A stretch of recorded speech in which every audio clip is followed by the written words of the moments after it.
Hello, I don't know if I'm live.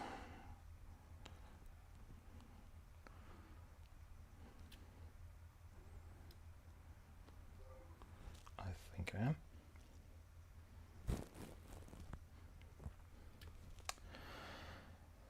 So yeah, welcome to the first pedal platform Q&A live. And yes, this is live, so get ready for me to ramble quite a lot because you don't get the benefit of me editing everything and then some. I've collected a few questions from users in some of my videos that are related to some pedals, some software, etc. So I'm just going to go through some of those. Let me just check if I can actually get to this video. Oh, there we go.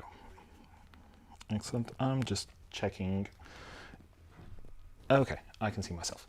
Anyway, so question number one, right here. It comes from Aaron Chong, and it says, thank you for doing what TC should have done from the start. Could you do a tutorial on the brainwaves? There's so much, but it's not explained. Thank you again. First of all, thank you, Aaron. Thank you for the kind comments. Thank you for leaving the comment. There's two parts to this question. The first one, the brainwaves tutorial. Yeah, absolutely. I'm going to do a brainwaves tutorial at some point. I'm trying to go through all of the TonePrint effects in a relatively random order. I am asking my followers on Twitter to wade in. I have Twitter polls running every time I make one of these videos, asking what they want to see on the next one. It's my pinned post at the top of my page, so at pedal platform. So if you want to have a say in what the next video is going to be, hop on and vote. Right now, not the brainwaves, it's the hypergravity, it's ahead. So hypergravity might be the next one. And brainwaves might be after that. I don't know. We'll see. So head over to Twitter and vote. The second part of this answer, which is literally your first question. Thank you for doing what TC should have done from the start. Okay. TC are aware that they need to do user guides and improve their software. So they are perfectly aware of that, and I know that they are working to do so. Obviously, they don't want any frustrated users, and they understand that the fact that the TonePrint editor doesn't have as much information as users need isn't necessarily good. But they are working on that, so a bit more patience and things might get solved. From my side, I can't make pedals. I don't have the knowledge or the facilities to do so, but I can make these videos. So if I can help you understand these pedals, then so be it. They make pedals, I make videos. We're all good. And speaking of which, bit of a disclaimer here. I understand that some people think that I work for TC. Some people say that TC should be paying me. I am not, at this moment, a paid employee of TC Electronic. I am a beta tester. So I'm not paid by them, but I am a beta tester. I work with them, not for them. And as such, I do get some of their stuff for testing. Thing is, I was a TC client long before I started being a beta tester and working with them. So money has changed hands, but from me to them, not from them to me. But that's the thing. I started working with them as a beta tester for software, and now I'm a beta tester for pedals. I love their stuff. I'm not just saying this. I really like their stuff. And I want to help them make stuff that the users also like. Which leads me to another thing. You've probably seen this on my videos, the little includes paid promotion tag. As I just said, no money has changed hands from them to me or from nobody else to me making these videos. So this tag is a bit misleading, but at the end of the day, we are YouTubers, are asked to disclose loans and offers and all of the stuff that we might or might not get for free, even discounts or something. You have seen probably some people making these videos about this, like Shane from In the Blues, HP42, I think. Yeah, there's a whole bunch of people making videos about this, and this is exactly how it works, because sometimes I get stuff that I haven't paid for, or stuff on discounts. I have to include that paid promotion tag. One example, this, the Dean. It's not mine. It's going to go away again in a couple of weeks, but the people at Dean asked me if I wanted to, ooh, this screws around with the exposure, ooh, fun. Anyway, people at Dean asked me if I wanted to try this guitar. Yeah, of course I do. It's a really fun guitar, but it's not mine. They're not paying me to do the video. As I said, they just sent me the guitar, told me if you want to play with it, play with it. If you want to make a video with it, make a video. So I can say whatever I want about it, and I will. So far I'm enjoying it, so nothing wrong with it. So that's where we are. That's what the paid promotion thing means. This channel so far is supported exclusively by you, the viewers. So if you want to carry on doing so, you can buy me coffees. Ooh, even got it right. Anyway, so you can go and buy me a coffee at ko/fi.com/paddle platform. I'm not good with links.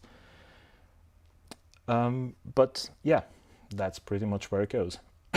If at any point anybody pays me to make a video, I will disclaim that or disclose that in the first few seconds of the video. That is going to be, and it's going to be a message from me to you. It's not just going to be the paid tag. Paid tag, as I just said, can mean, oh, it's borrowed, it's blah, blah, blah. If I get paid, I'm going to say it out loud on the video. That's my promise to the viewer, and my promise to myself, because I want to be as transparent as possible with this. So on to the next one. Another question. This is with regards to my video where I turned the Hypergravity, the TC Electronic Hypergravity, into a boost and a makeshift EQ. So Gain Bear, thank you for your question, asks, any idea how wide a frequency band is impacted by the mids push cut using this method? Is everything in between the crossover points equally, or there is a cue somehow? Well, it's far from surgical. There is a very wide band being affected, more so in boosts than in cuts. I will at some point either make a video on this or post some screenshots of white noise going through it. But I can tell you that, for instance, if you set your crossover point at 500 and 1000, if you do a 20 dB cut at 500, it'll start cutting slightly above 500, like 800, 1000, so that your cut is minus however many dB at 500. But if you take that same crossover point and you do a boost, then it'll boost not just 500 and 1000, it will probably start boosting at 4000, so that everything can be natural sounding when it is used not as an EQ but as a multiband compressor. That's the nature of the beast. As I said, I will at some point post either a video or some screenshots or something about this. It might be on Twitter, so follow me there if you haven't yet. And yeah, we'll go there. Second part of Game Bear's question, but I'm wondering if it would be better to hard set the midpoint and free the sustain knob to serve as a one knob compressor. Yeah, absolutely, and that's the beauty of TonePrint. You can literally do whatever you want with it within the parameters that you have and the number of controls that that you have available to you. If you want to use this as a boost compressor, yeah. If you want a boost EQ compressor, yeah, absolutely. Just go in and just do it. That's TonePrint. On to question number 3. This is from my auto-swell video, in which I use the noise gate to do an auto-swell. Tilio Songya, I think. I'm sorry if I'm murdering your names. I'm really sorry. I don't mean to, I just don't know how to say them. So Attilio says, thank you for your video about auto-swell. I tried your settings step by step, but the result is a very feeble swell sound. Probably the signal I enter into Plethora is not enough, pardon me, very cheap Epiphone guitar without preamp, thank you anyway. Well, I tell you, you are very welcome. First thing, the cheap guitar has nothing to do with it. The pickup output does, and there are very expensive guitars that have very strong pickups, and others have very weak pickups, and it doesn't matter. It all depends on what type of output it puts out. Repeating myself. Just keep in mind that... Oh, Alec, hello! Just seen you. I'm sorry if you've gone away. I hope you're still there. Anywho, keep in mind that the Sentry noise gate is not designed to do auto-swells. So we are literally, just like with the Hypergravity, it's not designed to be a boost and an EQ, but we can tweak them. And in this case, the noise gate operates under the same principles as an auto-swell would. The difference is that the range of the adjustment of the parameters can be completely different. Whereas a noise gate, you literally just need a very short release time, which is between the time that the noise gate detects a sound going over the threshold, and it needs to open relatively quickly, so just slow enough not to glitch, so that you don't hear a on the sound. An auto-swell, you want it to go mwah, right? So you want it to open a lot slower. Noise gate is not going to do that for you. But what we can do with this noise gate is tweak both the knee and the expansion ratio to try and coax it into giving us a similar effect. So you will have to tweak all of these parameters, so your threshold or sensitivity, your knee and your ratio, to make sure that the noise gate is responding to your pickups. One thing that might help though is putting a compressor before it. So if you put a compressor, or even just acting as a boost, a very mild compressor, you will help the noise gate detect the signal, and you will help, if you use it as a compressor, you will make your guitar signal last for a bit longer so that it's not dropping as the auto-swell is going up or as the noise gate is opening. So it can work both ways. Just try it out. Let me know how it goes. Question number 4. Gibus, I'm guessing it's France, so I'm guessing it's Gibus. Hi, thanks for the great video as usual. Is there any way to share the tone prints and find them on the TonePrint amp? Greetings from France. Well, greetings from Portugal.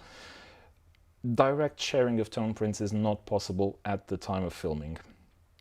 For now, you will have to use screenshots and send them to your mates, and then they will have to rebuild everything. I have shared a few in the past, both on my website. Oh, excellent, I found it again.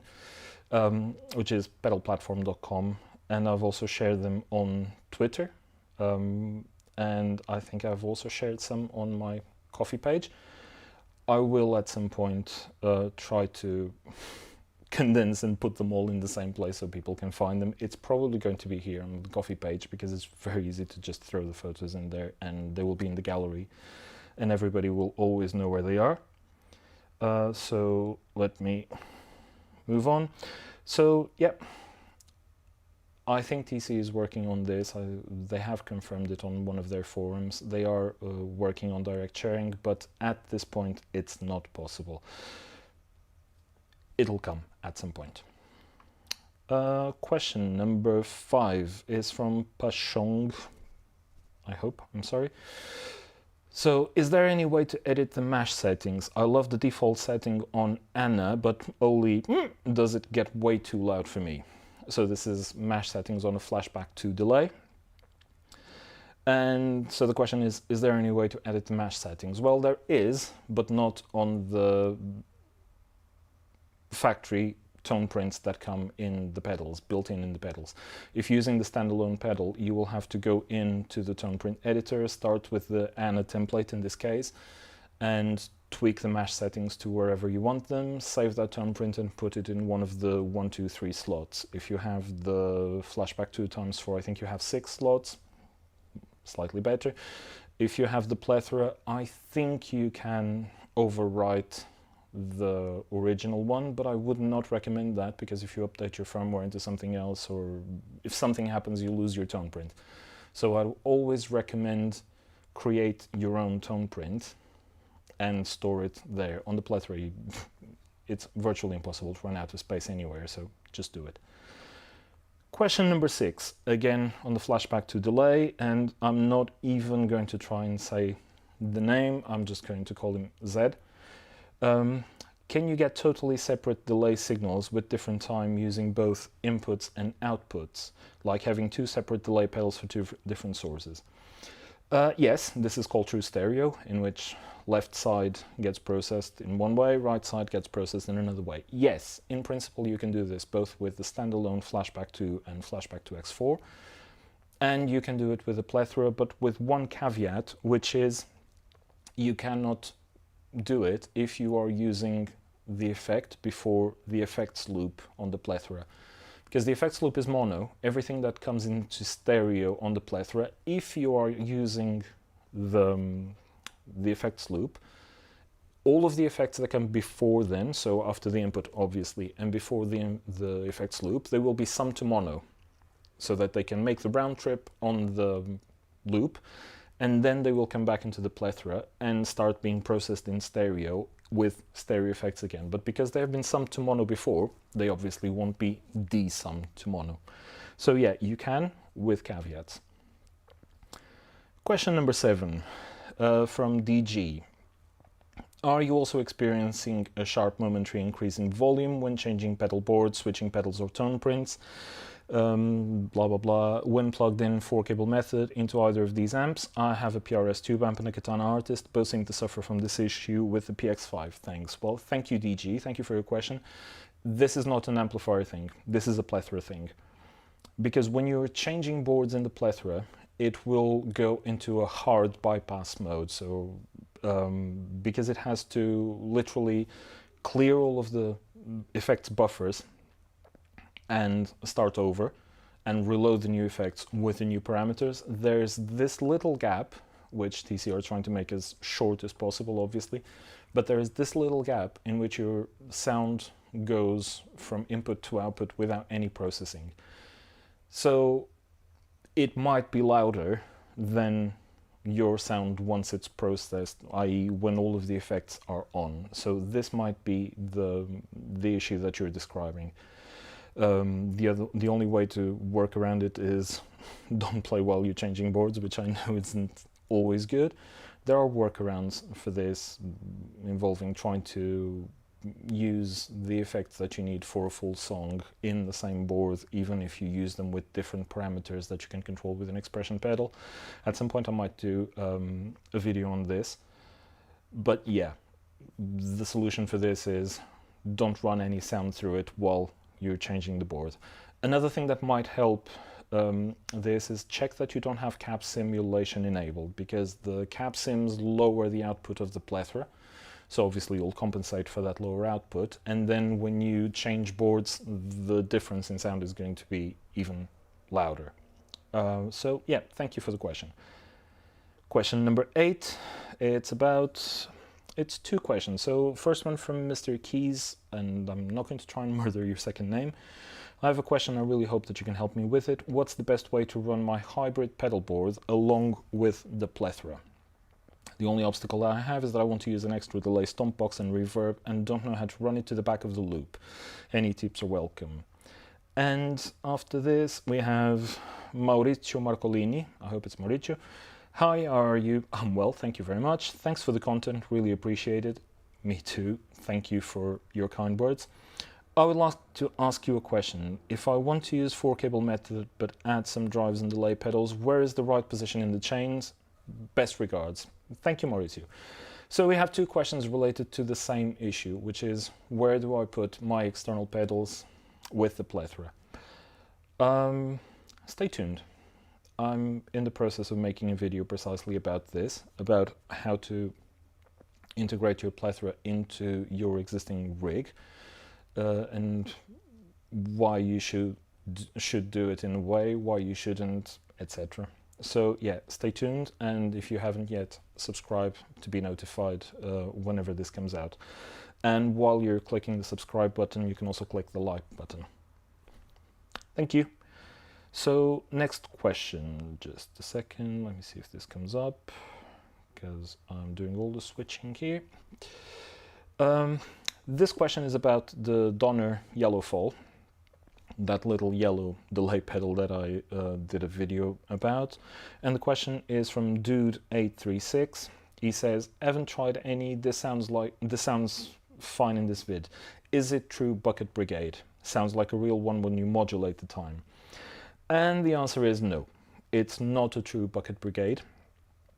From what I can find out, it's a digital chip emulating a bucket Brigade delay. But it sounds much better than the price would suggest. I think it's less than 30 euros on Amazon at this point. I think I bought it for 25 years ago, so 25 euros years ago. And it sounds good. It sounds good. It's not a real bucket Brigade delay, but it sounds very good for the price. My only gripe with that pedal, and it's a gripe that I have with most mini-sized pedals, is the size of the two tiny knobs on the top. If you just want to set and forget, it's fine. You just set it and forget it and put it on your pedal board and you're done. But it's an analog delay. You will want to tweak it. You will want to do funny wee sounds and all of that crap. So with the tiny knobs, it's really difficult. It's really uncomfortable because then you're trying to adjust the mini ones on top and you'll get to them. But okay, it's what it is. It's a 30 quid pedal. It does the job. And the last question I have for now is from Angel asking, why do you suffer so much, man? And the answer is, I don't know what you're talking about. I don't know if it's because I create all of these videos and have to study all of this equipment, or if it's because I look constipated while doing it, which is quite possible because I've started doing this thing less than a year ago. This is my first live, so yeah, I'm going to look constipated because it feels like I don't know what the hell I'm doing. Anyway, this is all I have for you today. I hope that your weekend has been awesome and playing guitar. I hope you have a great week. There will be more content coming, so as I said, subscribe to the channel if you want to see it. At some point in the very near future, you're going to see this. Ooh, playing with the exposure again. It's very wide, and it's got a Floyd. Awesome. And it's got two amazing Seymour Duncan pickups. I'm not even joking. This is the Slash pickup, the APH2 Alnico 2, and this is a Seymour Duncan Custom, I think. It screams. It's brutal. And yes, you're going to be seeing it in a video very shortly. So until then, have a great rest of Sunday, and I'll see